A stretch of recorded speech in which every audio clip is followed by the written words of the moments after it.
Place maintenant aux Market Movers dans Direct Marché sur TV Finance et Boursorama. Nous retrouvons Mathieu Driol, analyste senior chez Day by Day. Alors Mathieu, parmi les valeurs qui se distinguent à la hausse aujourd'hui, on retrouve Natixis.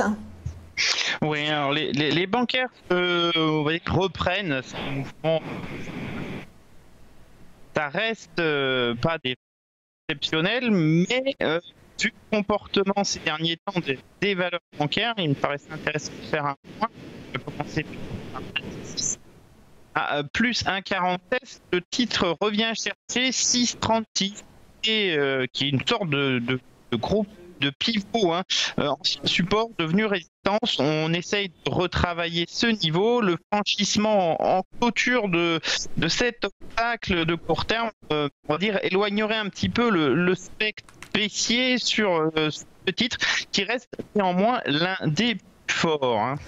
Donc, parmi les autres bancaires, BNP, j'imagine. Alors, effectivement, BNP Paribas, qui elle est beaucoup plus faible. On voit, vous voyez, par exemple, qu'elle a fait de nouveau plus bas, ce que n'a pas fait Natixis. Alors là, on est donc sur une reprise plus 1,19 avec un petit gap haussier, si on surveille bien.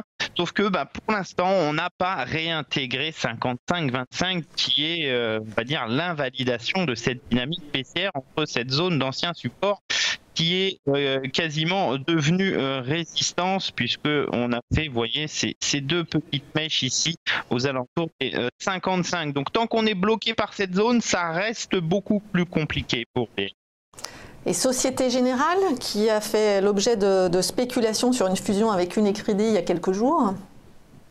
Ça n'a pas eu d'effet extrêmement important sur les cours. Là aussi, petite progression à plus 1,09 à 37,61 €.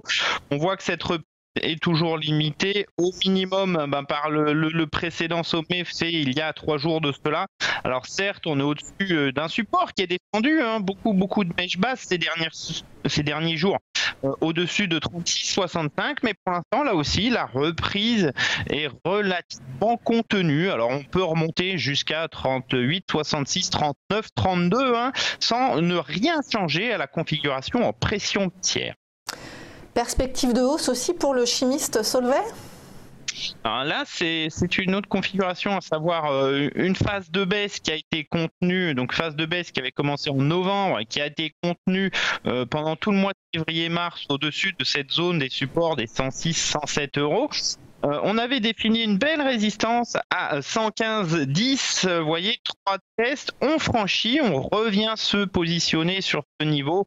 On fait un pullback pour vérifier une polarité et donc une tendance ce matin. Alors la variation est pas énorme, plus 0,61, mais après la mèche basse d'hier et le petit gap haussier de ce matin, les cours pourraient sortir par le haut d'une compression en biseau, ce qui devrait nous permettre, net accélération en tout cas, vers le sommet de biseau aux alentours des 9, puis après peut-être 124,20. Prudence en revanche sur Rémi Cointreau qui a publié ce matin avant bourse des résultats annuels en baisse de 22%. On avait commencé à voir déjà hier des premiers signaux de dégagement, moins 1,62. Ça s'accentue ce moins 2,82 et surtout on essaye de casser les derniers plus bas à 124,60.